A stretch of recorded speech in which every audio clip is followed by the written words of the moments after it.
Good morning, I Believers! Good morning! Morning, Mikmik, Ate Shaira. Morning, morning. Alright, excited na ako for another fun day of science experiments and games. Ngayong umaga, okay, sisimula tayo sa isang palaro. Uy! Ako po, Kuya Chris. Meron akong bagong naisip. Oh, sige, sige. Aba. Sige, ano bang lalaroin natin ngayon, Mikmik? Ang tawag po ay basket balloon. Yung lobo po ang bolang isushoot. Tapos po, yung basket po, isushoot nyo na parang, isusuot pala na parang backpack. Ay, Pili kayo ng there, thank bagay you. na gagamitin yung pang-shoot. Pili ng gamit na... Siyempre, ladies first, no? Okay, ladies Mamili. first. Anong pipiliin mo, Ate Shai? Siyempre, eto na. Okay. Last pan. Ako, ito, aray ko po. Kuya Chris. Isa sa likod ko. Saka pala, Kuya Chris, Ate Okay. Shaira, Yes. kailangan yung lobo, papalutangin nyo muna, ha? Okay. Bago nyo ma-shoot sa basket. Okay.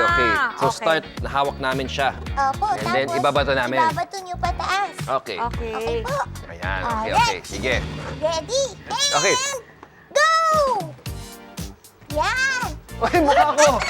Yung mukha ko, papaluin mo. Yung una makashoot! Panalo! Ay!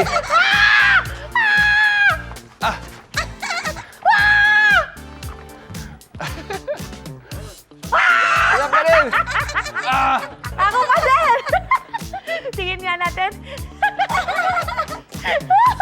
Pwede basketball na lang. Ang hirap naman nito.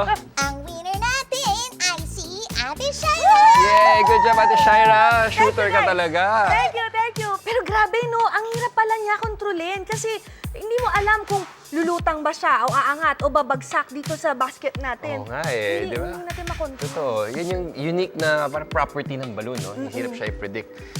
At alam mo ba kung bakit ganyan ang pag-flow o paggalaw ng balloon? Bakit po? Dahil yan sa tinatawag nating buoyancy. Oh, Ang okay po. buoyancy ay ang pataas na force o puwersa na tumutulak sa liquid or gas. Kapag may nilagay sa ibabaw ng tubig o kaya hangin, buoyancy ang pumipigil sa paglubog nito, ganyan, pababa. Parang may force, may upward force siya na tumutulak. At dahil mas dense o mas siksik ang hangin sa loob ng lobo, tinutulak ng hangin sa paligid ang lobo pataas.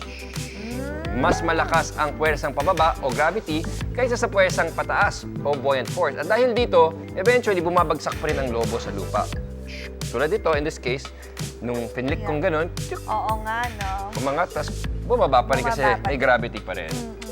So, do you believe? I believe!